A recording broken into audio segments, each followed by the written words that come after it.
മിശിഹായിലെ ഏറ്റവും പ്രിയമുള്ളവർ, നമ്മൾ ഇന്ന് പരിശുദ്ധ തൃത്വത്തിന്റെ തിരുനാളാണ് ആഘോഷിക്കുന്നത്. കഴിഞ്ഞ ആഴ്ചത്തെ തിരുനാളായിരുന്നു. സ്വരല്ലോ, നിങ്ങൾ പിള്ളേരൊക്കെ ആവുമ്പോൾ അങ്ങനെയല്ല, നിങ്ങൾ പറയണം, നിങ്ങൾ ഓർമ്മയൊക്കെ നിങ്ങൾക്ക് ദൈവം നന്നായിട്ട് തന്നിട്ടുണ്ട്, ബുദ്ധിമുട്ടുണ്ട്. പന്തക്കോസ്ത തിരുനാളായിരുന്നു അല്ലേ കഴിഞ്ഞ ആഴ്ച. ഈ ആഴ്ചയോ പരിശുദ്ധ തൃത്വത്തിന്റെ. നമ്മൾ അല്പം എന്താ പറയാ, എളുപ്പത്തിൽ മനസ്സിലാക്കാവുന്ന കാര്യമല്ല ഈ പരിശുദ്ധ തൃത്വം എന്നൊക്കെ പറയുന്നത്. ഞാൻ ഈ ദിവസങ്ങളിൽ വളരെയധികമായിട്ട് ശ്രമിച്ചുകൊണ്ടിരിക്കുകയായിരുന്നു, പക്ഷെ അത്ര എളുപ്പമല്ല. എന്നാൽ എനിക്ക് മനസ്സിലായ പല കാര്യങ്ങൾ നിങ്ങളോട് ഞാൻ പറയാം. എനിക്ക് മനസ്സിലായ കാര്യങ്ങൾ, സഭയ്ക്ക് മനസ്സിലായ കാര്യങ്ങൾ. ഇതത്ര എളുപ്പമല്ല എന്ന് പറയാൻ കാരണം അഗസ്ത്യൻ ഇതിനെപ്പറ്റി ചിന്തിച്ച് അവസാനം പറ്റി അദ്ദേഹം ഈ പരിശുദ്ധ തൃത്വം എന്താണ് എന്ന് ചിന്തിച്ചുകൊണ്ടിരിക്കുമ്പോൾ ഇങ്ങനെ മുന്നോട്ട് പോകണം. അദ്ദേഹം ചിന്തിച്ച് ഇങ്ങനെ അടുക്കാതെ നടക്കാനാകുമല്ലോ. കുറെ നിറയെ ചിന്തിക്കുന്നു, നടക്കാനറിയാം എന്ന് വിചാരിച്ച് അദ്ദേഹം നടക്കാനറിയിക്കാൻ എന്താ സംഭവിച്ചത്? ഒരു കൊച്ച് കടൽവെള്ളം കക്ക കൊണ്ട് കോരി എന്ത് ചെയ്യുന്നു, അവിടെ തീരത്തൊരു കുഴി കുഴിച്ചിട്ട് അതിനകത്തേക്ക് ഒഴിക്കുകയാണ്. ഏത് കക്ക കൊണ്ട് കടൽവെള്ളം എടുത്തിട്ട് എന്ത് ചെയ്യണം അദ്ദേഹം? ആ കൊച്ച് ആ കുഴിയിലേക്ക് ഒഴിക്കുന്നു. പാസ് ചോദിച്ചു, മോൻ എന്നാ ഈ പണി കാണിക്കുന്നു? നീ കുറെ നേരമല്ലോ ഈ പണി നീ കാണിക്കാൻ വേണ്ടിയിട്ട്. അപ്പൊ കൊച്ചെന്താ പറഞ്ഞത്? ചേട്ടാ, ഞാൻ ഈ പണി കാണിക്കാൻ ഉദ്ദേശിച്ചതാണ് ഈ കടലിലെ വെള്ളം പറ്റിക്കാൻ ശ്രമിക്കണം. ആരാ പറഞ്ഞത്? നിങ്ങളെ പോലെ ഒരു കൊച്ച് അല്ലേ? അപ്പൊ അരശൻ ചോദിക്കണം, എടാ മോനെ, ഇനി എന്തായി കാണിക്കുന്നത്? ഈ കൊച്ചു കുഴി ഉണ്ടാക്കിക്കൊണ്ട് കുറച്ച് ഒരു കക്ക കൊണ്ട് വെള്ളമെടുത്ത് കടലിൽ നിന്നെടുത്ത് കുഴി നിറച്ചുകൊണ്ട് നീ കടൽ പിടിക്കാൻ ശ്രമിക്കുകയാണോ? കൊച്ചു പിന്നൊന്നും പറഞ്ഞില്ല. പക്ഷെ ദൈവത്തിന്റെ വഴികളുണ്ട് മനുഷ്യരോട് സംസാരിക്കുക. അഗസ്റ്റിന് കാര്യം മനസ്സിലായി. പെട്ടെന്നൊരു ക്ലിപ്പ് സംഭവം. ഇതേപോലെയാണ് ഞാൻ പരിശുദ്ധ തൃത്വത്തെ പറ്റി ചിന്തിക്കുന്നത്. അത് മനുഷ്യന് മനസ്സിലാകാൻ കഴിയുമെന്ന് ചിന്തിച്ച് ഞാനതേപ്പറ്റി ഇങ്ങനെ ധ്യാനിച്ചുകൊണ്ടിരിക്കുകയാണ്. ഇത്രയുള്ള എല്ലാ കാര്യങ്ങളും മനുഷ്യന് മനസ്സിലാക്കാൻ കഴിയില്ല. ഈ കാലഘട്ടത്തിൽ അഹങ്കാരികളായ മനുഷ്യരുണ്ട്. അവർ പറഞ്ഞ എന്താണ്? എല്ലാ കാര്യങ്ങളും മനുഷ്യന് മനസ്സിലാക്കാൻ കഴിയും. മനുഷ്യർ ദൈവം ബുദ്ധിമുട്ടുണ്ട്. ദൃശ്യമായ കാര്യങ്ങളുണ്ട്, അദൃശ്യമായ കാര്യങ്ങൾ. ദൃശ്യമായ കാര്യങ്ങൾ ഒരു പരിധിവരെ നമുക്ക് മനസ്സിലാക്കാൻ കഴിയും. അതിനുള്ള ദൈവം നമുക്ക് ജ്ഞാനത തന്നിട്ടുണ്ട്. പക്ഷെ അദൃശ്യമായ പല കാര്യങ്ങളും അതൊക്കെ നമുക്ക് മനസ്സിലാക്കാൻ കഴിയില്ല. അത് ദൈവം തരുന്ന വെളിപ്പെടുത്തലാണ്, വെളിപാടാണ്. ആ വെളിപാടിലൂടെയാണ് നമുക്ക് അത് മനസ്സിലാക്കുന്നത്. ദൈവത്തിന്റെ ഒരു ദാനമാണ്. അത് വിശ്വാസമുള്ള വ്യക്തികൾക്ക് ദൈവം സമൃദ്ധമായിട്ട് അത് പ്രദാനം ചെയ്യും. നിഷ്കളങ്കതയുള്ള വ്യക്തികൾക്ക് അത് ദൈവം പ്രദാനം ചെയ്യും. കാരണം അതിനെപ്പറ്റി വിശുദ്ധരെ പറയുന്നുണ്ട്, ദൈവമേ, ഇത് അന്ന് വലിയ ജ്ഞാനികളിൽ നിന്നും പണ്ഡിതരിൽ നിന്നും മറച്ചു വെച്ച് ശിശുക്കൾക്ക് വെളിപ്പെടുത്തിയല്ലോ എന്നാണ് ഈശ്വരനെ പറ്റി പറയുന്നത്. ശിശുക്കൾക്കാണ് ആ ജ്ഞാനം ദൈവം കൊടുക്കുന്നത്. അപ്പൊ അതിനെപ്പറ്റിയാണ് നമ്മൾ അല്പസമയം ഈ പരിശുദ്ധ തൃത്വം എന്താണ്. നമ്മൾ പ്രാർത്ഥിക്കുമ്പോൾ പിതാവിന്റെയും പുത്രന്റെയും പരിശുദ്ധാത്മാവിന്റെ നാമത്തിൽ എന്നാണ് പ്രാർത്ഥിക്കുന്നത്. അല്ലെങ്കിൽ നമ്മുടെ മറ്റൊരു പ്രാർത്ഥന പിതാവിനും പുത്രനും പരിശുദ്ധാത്മാവിനും സ്തുതി എന്നാണ്. നമ്മുടെ എല്ലാ കർമ്മങ്ങളും ആരംഭിക്കുന്നത് പിതാവിന്റെയും പുത്രന്റെയും പരിശുദ്ധാത്മാവിന്റെയും നാമത്തിലാണ്. എന്തെങ്കിലും അർത്ഥം? നമ്മുടെ ദൈവം പിതാവും പുത്രനും പരിശുദ്ധാത്മാവുമാണ് എന്നുള്ളത്.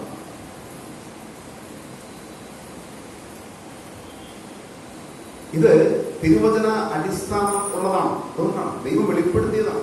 ഈ ലോകത്തിലൊരു ദൈവം ഉണ്ടെങ്കിൽ അത് പിതാവും പുത്രനും പരിശുദ്ധാത്മാവുമായ തൃത്വൈക ദൈവമാണ്. ഇത് നമ്മൾ അടിവരായിട്ട് മനസ്സിലാക്കണം. അതായത് വേറൊരു ദൈവമില്ല. പല ദൈവങ്ങളുണ്ട് എന്നുള്ള ഒരു കാലഘട്ടത്തിൽ നമ്മൾ ജീവിക്കുന്നത്. 30 കോടി ദൈവങ്ങളുണ്ട്, മറ്റ് അള്ളാഹു ദൈവങ്ങളുണ്ട്. ഇതൊക്കെ ദൈവങ്ങളാണ് എന്ന് വിശ്വസിക്കുന്ന കാലഘട്ടത്തിൽ ഒരു ക്രിസ്ത്യാനി അടിസ്ഥാനപരമായിട്ട് വിശ്വസിച്ച് അടിവരയിലോ മനസ്സിലാക്കണം, ഒരൊറ്റ ദൈവമുള്ളൂ. ആയത് പറയും നമ്മളെ യേശു. യേശു അല്ലേ? കൊള്ളാം. യേശുവാണ്, ശരിയാണ്. യേശു തൃത്വത്തിലെ ഒരാളാണ്. തൃത്വത്തിലെ ഒരാളാണ്. പരിശുദ്ധ തൃത്വത്തിലെ ഒരാളാണ്. പിതാവും പുത്രനും പരിശുദ്ധാത്മാവുമാകുന്ന തൃത്വൈക ദൈവമാണ് നമ്മൾ. അപ്പൊ യേശു ദൈവമാണോ?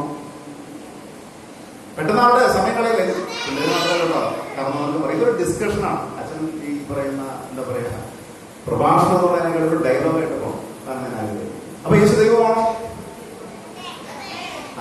അതായത് ഈ പരിശുദ്ധ ത്രിത്വത്തിലെ 3 ആളുകൾക്ക് ഒരൊറ്റ സ്വഭാവമുള്ളൂ. അതെന്താണ്? ദൈവ സ്വഭാവം. പരിശുദ്ധ ത്രിത്വത്തിൽ 3 ആളുകളുണ്ടെങ്കിലും അവർക്ക് ഒറ്റ സ്വഭാവമുള്ളത്. എന്താണത്? ദൈവ സ്വഭാവം. സത്തയിലും സാരത്തിലും സ്വഭാവത്തിലും അവർ ഒന്നാണ്. അപ്പൊ യേശുവാണ് എന്റെ ഏകരക്ഷകൻ എന്ന് പറയുമ്പോൾ എന്താ അവിടെ പിതാവുണ്ട്, പരിശുദ്ധാത്മാവുണ്ട്. പിതാവാണ് എന്റെ ദൈവം എന്ന് പറയുമ്പോൾ അവിടെ ആരുണ്ട്? പുത്രനുണ്ട്, പരിശുദ്ധാത്മാവുണ്ട്. പരിശുദ്ധാത്മാവായ ദൈവമേ എന്നെ വിളിക്കുമ്പോൾ അവിടെ ആരുണ്ട്? അവിടെ പിതാവുണ്ട്, പുത്രനുമുണ്ട്. അപ്പോൾ നമ്മുടെ വിശ്വാസം ഏക ദൈവത്തിലാണ് എന്നുള്ള കാര്യം മനസ്സിലാക്കണം. ഈ ഏക ദൈവം പരിശുദ്ധ ത്രിത്വമാണ് എന്നുള്ള കാര്യം നമ്മൾ മനസ്സിലാക്കണം. അപ്പോൾ സംശയം വരും, എന്താണ് ഈ പറയുന്നത്? ത്രിത്വം ഏകം, ഏകം ത്രിത്വം. ഇതാണ് നമ്മുടെ പ്രശ്നം. ഇതാണ് നമുക്ക് മനസ്സിലാക്കാൻ ബുദ്ധിമുട്ട്. ഇത് അബ്രാഹത്തിന് ഈ ബുദ്ധിമുട്ടുണ്ടായിരുന്നു എന്നുള്ള കാര്യം നമ്മൾ മനസ്സിലാക്കണം. ഇത് നമ്മൾ ഈ വചനത്തിലൂടെ നമുക്ക് ദൈവം അങ്ങനെയാണ് വെളിപ്പെടുത്തിയിരിക്കുന്നത്. നമുക്കെന്ത് ചെയ്യാൻ പറ്റും? നമ്മൾ ആ വെളിപ്പെടുത്തൽ എന്ത് ചെയ്യണം? ഭക്തിപൂർവ്വം സ്വീകരിച്ച് നമ്മൾ ആമേൻ പറയണം. അതാണ് നമ്മൾ ചെയ്യേണ്ടത്. എന്താണ് ഈ ദൈവം ഇങ്ങനെ വെളിപ്പെടുന്നതിനെ പറ്റി നമ്മള് ഉൽപ്പത്തിയുടെ പുസ്തകമാണ് കാണുന്നത്. 18-ാം അധ്യായത്തിലാണ് ആ മനോഹരമായ വെളിപ്പെടുത്തൽ നമ്മൾ കാണുന്നത്. ശ്രദ്ധിക്കാം കേട്ടോ. 18-ാം അധ്യായത്തിലെ ഉൽപ്പത്തി. മാമ്രയുടെ ഓക്കുമരം തോപ്പിന് സമീപം കർത്താവ് അബ്രാഹത്തിന് പ്രത്യക്ഷനായി. വെയിൽ മൂത്ത സമയത്ത് അബ്രാഹം തന്റെ കൂടാരത്തിന്റെ വാതിൽക്കൽ ഇരിക്കുകയായിരുന്നു. അവൻ തല ഉയർത്തി നോക്കിയപ്പോൾ 3 ആളുകൾ തനിക്കെതിരെ നിൽക്കുന്നത് കണ്ടു. അവരെ കണ്ട് അവൻ കൂടാരവാതിൽക്കൽ നിന്ന് എഴുന്നേറ്റ് അവരെ എതിരേൽക്കാൻ ഓടിച്ചെന്ന് നിലം പറ്റെ താണ് അവരെ വണങ്ങി അവൻ പറഞ്ഞു, യജമാനനെ, അങ്ങ് എന്നിൽ സംപ്രീതനാണെങ്കിൽ അങ്ങയുടെ ദാസനെ കടന്നു പോകരുതേ. ഇവിടെ നമ്മൾ ശ്രദ്ധിക്കണം. അബ്രാഹം തല ഉയർത്തി നോക്കിയപ്പോൾ ആരെ കണ്ടത്? ഇത് പെട്ടെന്ന് ആവട്ടെ, നിങ്ങൾ മറുപടി പറ. ഇത് ശ്രദ്ധിച്ചതല്ലേ? എവിടെയാണ് ചിന്തിക്കൂ. ആരെ കണ്ടത്? 3 ആളുകൾ. പക്ഷെ അബ്രാഹം അവരെ വിളിക്കുന്നത് എന്താണ്? യജമാനനെ എന്നല്ലേ വിളിക്കുന്നത്. ശ്രദ്ധിച്ച്, യജമാനന്മാരെ എന്നാണ് വിളിക്കേണ്ടത്. പക്ഷെ അദ്ദേഹം വിളിക്കുന്നത് യജമാനനെ എന്നാണ്. ഇനി നമ്മൾ നോക്കും. എന്നാ ഞാൻ പറയുന്നത്, ഈ കാഴ്ചപ്പാട് നമ്മൾ ഈ വചനം മനസ്സിലാകുമ്പോൾ അവിടെ ദൈവത്തിൽ 3 ആളുകളുണ്ട്. അതേസമയം ദൈവത്തെ ഏകനായിട്ടാണ് അഭിസംബോധന ചെയ്യുന്നത്. അതേസമയം 3 ആളുകളായിട്ടും അഭിസംബോധന. അങ്ങനെ ഒരു കാര്യമാണ് നമ്മളവിടെ കാണുന്നത്. അതാണ് ഈ ത്രിത്വം എന്ന് പറയുന്ന സംഭവം നമുക്ക് മനസ്സിലാക്കാനായിട്ട് എളുപ്പമല്ലാതെ. പക്ഷെ അതാണ് സത്യം. അവരെ എതിരിൽ ഒരു സെക്കൻഡ് അവൻ തല ഉയർത്തി നോക്കിയപ്പോൾ 3 ആളുകൾ തനിക്ക് നിൽക്കുന്നത് കണ്ടു. അവരെ കണ്ട് അവൻ കൂടാരവാതിൽക്കൽ എഴുന്നേറ്റ് അവരെതിരെ ഓടിച്ചെന്ന് നിലമ്പറ്റ് താണുടങ്ങി പറഞ്ഞ, യജമാനനെ അങ്ങനെ സംഭരിതനാണെങ്കിൽ അങ്ങനെ ദാസനെ കടന്നു പോകരുത്. കാല് കഴുകാൻ കുറച്ച് വെള്ളം കൊണ്ടുവരട്ടെ. മരത്തണലിൽ നിന്ന് വിശ്രമിക്കുക. നിങ്ങൾ ഈ ദാസന്റെ അടുക്കൽ കണ്ടോ, നിങ്ങൾ ഈ ദാസന്റെ അടുക്കൽ വന്നു നൽകി ഞാൻ കുറെ അപ്പം കൊണ്ടുവരാം, വിശപ്പടക്കേണ്ട യാത്ര തുടരാം, നീ പറഞ്ഞതുപോലെ ചെയ്യുക എന്ന് അവർ പറഞ്ഞു. അബ്രാഹം പെട്ടെന്ന് കൂടാരത്തിലെത്തി സാറയോട് പറഞ്ഞു, വേഗം 3 ഇടങ്ങഴി മാവെടുത്ത് കുഴച്ച് അപ്പം ഉണ്ടാക്കുക. അവർ ഓടിച്ചെന്ന് കാലിക്കൂട്ടത്തിൽ നിന്ന് കൊടുത്ത ഒരു ഇളം കാളക്കുട്ടിയെ പിടിച്ച് വേലക്കാരനെ ഏൽപ്പിച്ചു. ഉടനെ അവൻ അത് പാകം ചെയ്യാൻ തുടങ്ങി. അബ്രാഹം വെണ്ണയും പാലും പാകം ചെയ്ത മൂരിയിറച്ചിയും അവരുടെ മുമ്പിൽ വിളമ്പി. അവർ ഭക്ഷിച്ചുകൊണ്ടിരിക്കുകയും അവൻ മരത്തണലിൽ അവരെ പരിചരിച്ചു കൊണ്ടിരുന്നു. അവർ അവരോട് ചോദിച്ചു, നിന്റെ ഭാര്യ സാറ എവിടെ? കൂടാരത്തിലുണ്ട്. അവൻ മറുപടി പറഞ്ഞു, കർത്താവ് പറഞ്ഞു. ഞാൻ ശ്രദ്ധിക്കുന്നു, കർത്താവ് പറഞ്ഞു. അപ്പൊ എന്താ ആരാ കർത്താവ്? കൃത്യമായിട്ട് പറയുന്നില്ല. വസന്തത്തിൽ ഞാൻ തീർച്ചയായും തിരികെ വരും. അപ്പോൾ നിന്റെ ഭാര്യ സാറായ്ക്ക് ഒരു മകനുണ്ടായി. അവന്റെ പിറകിൽ കൂടാരവാതിൽ നിന്ന് സാറ ഇത് കേൾക്കുന്നുണ്ടായിരുന്നു. അബ്രാഹവും സാറായും വൃദ്ധരായിരുന്നു. അവൾക്ക് ഗർഭധാരണ പ്രായം കഴിഞ്ഞിരുന്നു. അതിനാൽ സാറ ഉള്ളിൽ തിരിച്ചുകൊണ്ട് പറഞ്ഞു, എനിക്ക് പ്രായമേറിയായി, ഭർത്താവും വൃദ്ധനായി, എനിക്കിനി സന്താന സൗഭാഗ്യം ഉണ്ടാകുമോ? കർത്താവ് അബ്രാഹത്തോട് ചോദിച്ചു, വൃദ്ധയായ തനിക്ക് ഇനി കുഞ്ഞുണ്ടാകുമോ എന്ന് ചോദിച്ച് സാറ ചിരിച്ചു നിന്നുകൊണ്ട്, കർത്താവിന് കഴിയാത്തത് എന്തെങ്കിലും ഉണ്ടോ? നിശ്ചിത സമയത്ത് വസന്തത്തിൽ ഞാൻ നിന്റെ അടുത്ത് തിരിച്ചു വരും. അപ്പോൾ സാറാക്കി ഒരു മകനുണ്ടായിരിക്കും. സാറ നിഷേധിച്ചു പറഞ്ഞു, ഞാൻ ചിരിച്ചില്ല. എന്നാൽ അവൾ ഭയപ്പെട്ടു. അവിടെ പറഞ്ഞു, അല്ല, നീ ചിരിക്കുക തന്നെ ചെയ്തു. ഞാൻ പറഞ്ഞു, ഇല്ല, ദൈവം 3 ആളുകളായിട്ട് ഒന്ന് നിൽക്കുന്നു. ഈ ദൈവത്തെ അഭിസംബോധന ചെയ്യുമ്പോൾ യജമാനനെ എന്ന് വിളിക്കുന്നു, ചില സമയത്ത് നിങ്ങളെന്ന് വിളിക്കുന്നു. ദൈവം തൃത്വം എന്നുള്ളൊരു കാഴ്ചപ്പാട്, ദൈവത്തിൽ 3 ആളുകളുണ്ട് എന്നുള്ള കാഴ്ചപ്പാട്. ദൈവം ഏകനാണ് എന്ന് പറയുമ്പോൾ തന്നെ അവിടുന്ന് 3 ആളുകളുണ്ട് എന്നുള്ള സത്യം. നമുക്ക് നമ്മുടെ ഛായയിലും സാദൃശ്യത്തിലും മനുഷ്യനെ സൃഷ്ടിക്കാം എന്നാണ് ദൈവം പറയുന്നത്. എനിക്ക് എന്റെ ഛായയിൽ സാദൃശ്യത്തിൽ ഞാൻ മനുഷ്യനെ സൃഷ്ടിക്കുക എന്നാണ് പറയുന്നത്, അല്ലല്ലോ. അതാണ് ഡയലോഗ്. ദൈവത്തിൽ 3 ആളുകളുണ്ട് എന്നുള്ളത് പഴയ നിയമത്തിലെ നമുക്ക് ലഭിച്ചിരിക്കുന്ന അടിസ്ഥാനം. ഇനി പുതിയ നിയമത്തിൽ ദൈവത്തിൽ 3 ആളുകളുണ്ട് എന്നുള്ളതിനെ പറ്റി നല്ല വെളിപ്പെടുത്തൽ നമുക്ക് ഈശോ തന്നെ തരുന്നുണ്ട്. ലൂക്കായുടെ സുവിശേഷം 3-ാം അധ്യായം 21-ാം വാക്യം നമുക്ക് ശ്രദ്ധിക്കാം. ലൂക്കായുടെ സുവിശേഷം 3-ാം അധ്യായം 21-ാം വാക്യം. മക്കളേക്ക് സുവിശേഷമായിട്ട് വന്നം കേട്ടാ. ആഴ്ചകളിലൊക്കെ നമ്മളതൊക്കെ മനസ്സിലാക്കും. 21-ാം വാക്യത്തിലേക്ക് എന്താണ് സംഭവിക്കുന്നത്? യേശുവിന്റെ ജ്ഞാനസ്നാനമാണ്. ജനം സ്നാനം സ്വീകരിച്ചുകൊണ്ടിരിക്കുമ്പോൾ യേശുവും വന്ന് സ്നാനമേറ്റു. അവൻ പ്രാർത്ഥിച്ചുകൊണ്ടിരിക്കുമ്പോൾ സ്വർഗം തുറക്കപ്പെട്ടു. എന്താ സംഭവിച്ചത്? പ്രാർത്ഥിച്ചുകൊണ്ടിരിക്കുമ്പോൾ സ്വർഗം പരിശുദ്ധാത്മാവ് പ്രാവിന്റെ രൂപത്തിൽ അവന്റെ മേൽ ഇറങ്ങി വന്നു. സ്വർഗത്തിൽ നിന്ന് ഒരു സ്വരമുണ്ടായി, നീ എന്റെ പ്രിയപുത്രൻ, നിന്നിൽ ഞാൻ പ്രസ്താവിച്ചു. ഇതിവിടെ തൃത്വം തന്നെ വെളിപ്പെടുത്തുകയാണ്. എന്താ സംഭവിച്ചത്?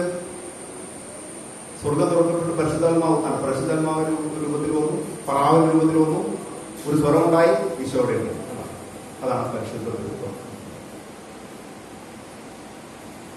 ഇനി 14-ാം അധ്യായം, യോഹന്നാന്റെ സുവിശേഷം 14-ാം അധ്യായം 8 മുതലുള്ള വാക്യം നമ്മൾ ശ്രദ്ധിക്കണം. അവിടെയും മനോഹരമായ വിധത്തിൽ ദൈവം തന്നെ വെളിപ്പെടുത്തുന്നുണ്ട്. 14-ാം അധ്യായം 8 മുതലുള്ള വാക്യം പരിശുദ്ധ തൃത്വത്തെ പറ്റി അവിടെ ഈശോ സൂചന നൽകുന്നു. ഫിലിപ്പോസ് പറഞ്ഞു, കർത്താവേ, പിതാവിനെ ഞങ്ങൾ കാണിച്ചു തരിക, ഞങ്ങൾക്ക് അത് മതി. യേശു പറഞ്ഞു, ഇക്കാലം അത്രയും ഞാൻ നിങ്ങളോടുകൂടി ആയിരുന്നിട്ടും ഫിലിപ്പോസേ, നീ എന്നെ അറിയുന്നില്ലേ? എന്നെ കാണുന്നവൻ പിതാവിനെ കാണുന്നു. പിന്നെ പിതാവിനെ ഞങ്ങൾ കാണിച്ചു തരിക എന്ന് നീ പറയുന്നത് എങ്ങനെ? ഞാൻ പിതാവിലും പിതാവ് എന്നിലുമാണെന്ന് നീ വിശ്വസിക്കുന്നില്ലേ? ഞാൻ പിതാവിലും പിതാവ് എന്നിലുമാണെന്ന് ഞാൻ പറയുന്നത് വിശ്വസിക്കുവിൻ. ഇതാണ് ഈശോ പറയുന്നത്. അപ്പൊ പിതാവ് ഞാൻ ഒന്നാണ് എന്നൊരു വെളിച്ചം ഈശോ അവിടെ ലോകത്തിൽ നൽകുമ്പോൾ, പിന്നീട് 15-ാമത്തെ അധ്യായം 26-ാം വാക്യത്തിൽ വളരെ വ്യക്തമായിട്ട് സൂചിപ്പിക്കുകയാണ്, ഞാൻ പിതാവിന്റെ അടുത്ത് നിന്ന് അയക്കുന്ന സഹായകൻ, പിതാവിൽ നിന്ന് പുറപ്പെടുന്ന ആ സത്യാത്മാവ് വരുമ്പോൾ അവൻ എന്നെ കുറിച്ച് സാക്ഷ്യം. ഇത് ശ്രദ്ധിക്കണം. ഞാൻ പിതാവിന്റെ അടുത്ത് നിന്ന് അയക്കുന്ന സഹായകൻ, അത് ഞാൻ എന്റെ പിതാവ് ഒന്നാണെന്നാണ് നമ്മൾ നേരത്തെ കണ്ടത്.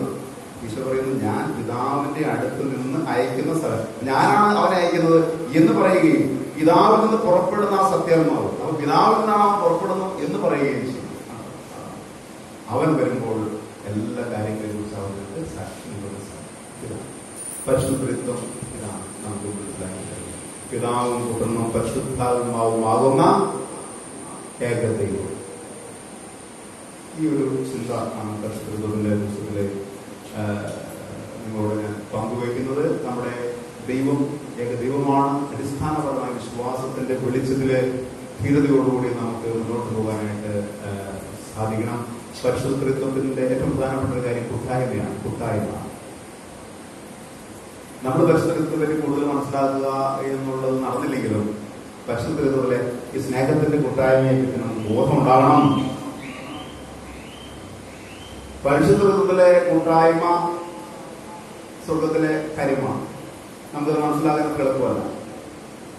പക്ഷെ നമ്മൾ സ്നേഹത്തിൽ ജീവിച്ചാൽ, പ്രത്യേകിച്ച് ഒരു കുടുംബം എന്ന് പറയുന്നത് പരിശുദ്ധത്തിന്റെ കൂട്ടായ്മയുടെ പതിപ്പാണ്.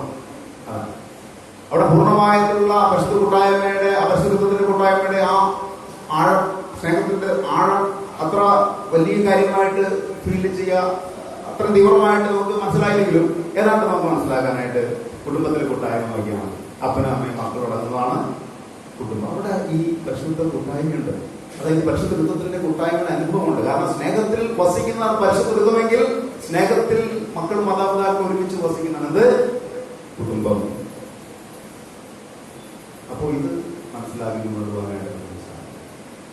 അപ്പോൾ ഈ കാലഘട്ടത്തിൽ ഈ കുടുംബ ബന്ധങ്ങൾക്ക് വിള്ളലുകൾ വരും, പരസ്പര സ്നേഹത്തിന്റെ അന്തരീക്ഷത്തിന് മാറ്റങ്ങൾ വരും. അപ്പോൾ ഇത് മനസ്സിലാക്കുക. അങ്ങനെ ഒരു കാലഘട്ടത്തിലൂടെ നമ്മൾ കടന്നു പോകും. എന്താണ് ഈ സ്നേഹബന്ധങ്ങൾക്ക് മാറ്റങ്ങൾ വരുത്തുന്നത്, കുടുംബ ബന്ധങ്ങൾക്ക് വിള്ളലുകൾ വരുത്തുന്നത്? ഈ ഏറ്റവും പവിത്രമായ പരിശുദ്ധ ബന്ധത്തിന്റെ കൂടെ നിൽക്കാവുന്ന ആ ബന്ധം, അതാണ് കുടുംബം. ആ കുടുംബ ബന്ധങ്ങളിൽ വിള്ളൽ വരുന്നതിന്റെ കാരണം എന്താണ്? കഴിഞ്ഞ ദിവസം നമ്മൾ കണ്ടതല്ലേ, കൊച്ച് അമ്മയെ കൊന്നുവെന്ന് പറഞ്ഞു. പബ്ജി കളിക്കാനായിട്ട് അമ്മ സമ്മതിച്ചില്ല. അതാണ് അത് കേട്ടോ, നമുക്ക് വായിച്ചത്. പബ്ജി കളിക്കാനായിട്ട് അമ്മ സമ്മതിച്ചില്ല. അതുകൊണ്ട് എന്ത് സംഭവിച്ചു? കൊച്ച് അമ്മയെ വെടിവെച്ച് കൊന്നു. ഏകദേശം പത്രത്തിൽ ഉണ്ടായ വാർത്ത നമുക്ക് വായിച്ചത് എനിക്കറിയാമല്ലോ. അപ്പോ ആ കൂട്ടായ്മയ്ക്ക് വിള്ളലുണ്ടാകും. മദ്യവും മയക്കുമരുന്നുകളും കഞ്ചാവും ഹാൻസും ഒക്കെ ഇന്ന് കുടുംബങ്ങളിലല്ല, നിങ്ങളുടെ സ്കൂളുകളിൽ പോലും കിട്ടും. അറിയാമോ? അതൊക്കെ നിങ്ങൾ ഉപയോഗിച്ച് മുന്നോട്ട് പോയി കഴിഞ്ഞാൽ എന്ത് പറ്റും? അതിന്റെ വലിയാളാവുന്നു, അതിനെ പറ്റും. പിന്നെ നിങ്ങൾ രക്ഷപ്പെടുത്താനായിട്ട് ശ്രമിക്കുകയാണെങ്കിൽ നിങ്ങളുടെ അപ്പനും നിങ്ങളുടെ മമ്മിയും പപ്പയും കുടുംബമൊക്കെ, മനസ്സിലായില്ലേ? അപ്പൊ അതൊക്കെ ഇന്ന് കുടുംബത്തില് സമൂഹത്തിൽ നമ്മൾ കാണുന്ന എന്താണ് വലിയ ഭിന്നതയുടെ അടയാളങ്ങളാണ്. ഇതൊക്കെ കുടുംബങ്ങളെ ചിഹ്ന ഭിന്നമാക്കിക്കൊണ്ടിരിക്കുക. അതുകൂടാതെ സമുദായ സ്പർദ്ധ വളർത്തുന്ന തരത്തിലുള്ള സംസാരങ്ങൾ കണ്ടില്ലേ? നമ്മൾ അരിയും മലരും വാങ്ങി വെച്ചു, എന്താണ് കുന്തുരക്കം വാങ്ങി വെച്ചു എന്നൊക്കെ പറഞ്ഞുകൊണ്ടുള്ള, അതായത് പൈശാചികമായിട്ടുള്ള അംശങ്ങൾ ഇന്ന് സമൂഹത്തിലേക്ക് കടന്നു വന്നിരിക്കുകയാണ്. ഭിന്നതയുടെ അതിലൂടെ ശക്തമായിട്ട് തെരവാഴ്ച നടത്തുന്ന ഒരു കാലഘട്ടത്തില് നമ്മൾ ജീവിക്കുമ്പോൾ ഈ ദൈവവുമായുള്ള ഐക്യം നമ്മൾ എന്ത് ചെയ്യണം? മുറുകെ പിടിക്കണം. എന്നാൽ മാത്രമേ നമുക്ക് കുടുംബാംഗങ്ങളുമായിട്ടും മറ്റുള്ളവരുമായിട്ടും ഐക്യത്തിൽ പോകാനായിട്ട് കഴിയുള്ളൂ. നമ്മൾ എപ്പോഴും മനസ്സിലാക്കണം. ലോകത്ത് നടക്കുന്ന ഇത്തരം ഭിന്നതയുടെ കാര്യങ്ങൾ കാണുമ്പോഴും കേൾക്കുമ്പോഴും നമ്മൾ വല്ലാതെ അങ്ങോട്ട് വിഷമിച്ച് നിരാശപ്പെടേണ്ട കാര്യമൊന്നുമില്ല. കാരണം ദൈവം കൃത്യമായിട്ട് പറഞ്ഞിട്ടുണ്ട്, നിങ്ങൾക്ക് ലോകത്ത് ഞെരുക്കങ്ങളുണ്ടാവും, പേടിക്കേണ്ട, ഞാൻ ലോകത്തെ കീഴടക്കിയിരിക്കുന്നു. പക്ഷേ നമ്മൾ ദൈവത്തോട് ചേർന്ന് ജീവിക്കണം. എന്നാൽ മാത്രമേ ഈ ലോകത്തിന്റെ ഈ പൈശാചിക ശക്തിയെ ഫലപ്രദമായ വിധത്തിൽ നേരിടാനായിട്ട് നമുക്ക് സാധിക്കും. ഹൃദയം തുറങ്ങിയ ആ ശിഷ്യന്മാര്, അല്ലെങ്കിൽ ഹൃദയം തുറങ്ങിയ ക്രൈസ്തവ ജനത ഞങ്ങൾ എന്ത് ചെയ്യണം എന്ന് ചോദിക്കുന്ന ഒരു സന്ദർഭമുണ്ട് അപ്പസ്തോല പ്രവർത്തനങ്ങളിൽ. ഇത് കേട്ടപ്പോൾ അവർ ഹൃദയം തുടങ്ങി പത്രോസിനോട് മറ്റ് അപ്പസ്തോലന്മാരോട് ചോദിച്ചു, സഹോദരന്മാരെ ഞങ്ങൾ എന്താണ് ചെയ്യേണ്ടത്? പത്രോസ് പറഞ്ഞു, നിങ്ങൾ പശ്ചാത്തപിക്കുകയും പാപമോചനത്തിനായി എല്ലാവരും യേശുക്രിസ്തുവിന്റെ നാമത്തിൽ സ്നാനം സ്വീകരിക്കുകയും പരിശുദ്ധാത്മാവിന്റെ ദാനം നിങ്ങൾക്ക് ലഭിക്കും. ഈ വാഗ്ദാനം നിങ്ങൾക്കും നിങ്ങളുടെ സന്താനങ്ങൾക്കും വിദൂരസ്ഥർക്കും നമ്മുടെ ദൈവമായ കർത്താവിന്റെ അടുക്കിലേക്ക് വിളിക്കുന്ന എല്ലാവർക്കും ഉള്ളതാണ്. അവൻ മറ്റു പല വചനങ്ങളാൽ നമുക്ക് സാക്ഷ്യം നൽകുകയും ഈ ദുഷിച്ച തലമുറയിൽ നിന്ന് നിങ്ങളെ തന്നെ രക്ഷിക്കുവാനെന്ന് ഉപദേശിക്കുകയും ചെയ്തു. കേട്ടോ? അപ്പൊ ആത്മാവിനെ നിറഞ്ഞവരായിട്ട് നിങ്ങൾ ജീവിച്ചാൽ മതി. ഈ ദുഷിച്ച തലമുറയിൽ നിന്ന് രക്ഷപ്പെടാനായിട്ട് നമുക്ക് സാധിക്കും. അതിനുള്ള ജ്ഞാനം ദൈവം നമുക്ക് തരും. ദുഷിപ്പ് കൂടിക്കൊണ്ടിരിക്കുകയാണ് സമൂഹത്തിൽ, അതാണ് നമ്മൾ കാണുന്നത്. അപ്പൊ നമുക്ക് വേണം, ജീവൻ വേണം.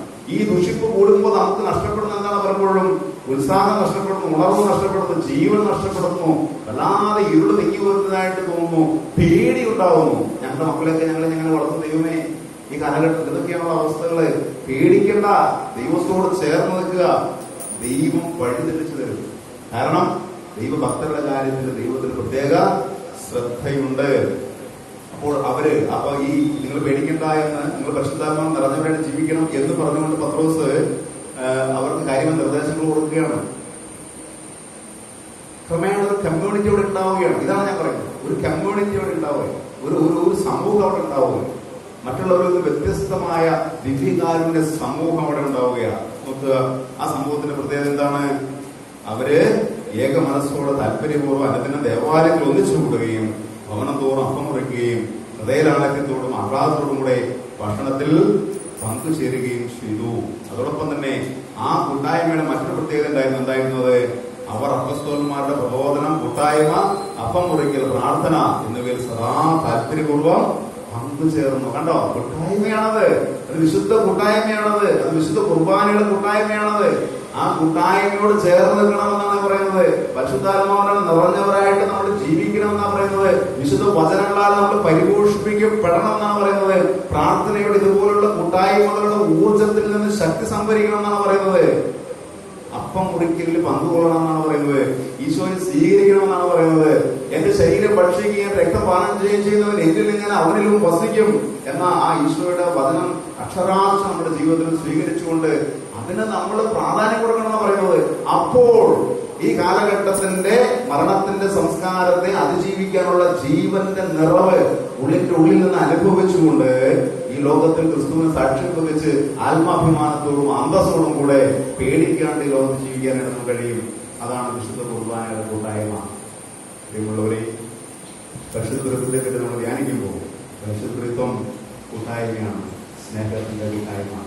ആ സ്നേഹത്തെ നശിപ്പിക്കുന്ന ഒട്ടേറെ ഘടകങ്ങള് ഈ കാലഘട്ടത്തിൽ നമ്മൾ കാണുമ്പോൾ നമ്മൾ അപ്പസ്തോലന്മാരുടെ പ്രബോധനം, പ്രാർത്ഥന, കൂട്ടായ്മ, അപ്പം മുറിക്കൽ എന്നിവയോട് ചേർന്ന് വന്നുകൊണ്ട് ആ കാലഘട്ടത്തിൽ ജനം ഒന്നിച്ചു നിന്ന് ശക്തരായതുപോലെ ഈ തിന്മയുടെ ഈ കാലഘട്ടത്തിൽ ഇപ്രകാരമുള്ള കാര്യങ്ങള് ആത്മാർത്ഥമായിട്ട് അനുഷ്ഠിച്ചുകൊണ്ട് നമുക്ക് ആത്മാവിൽ ശക്തരാകാം.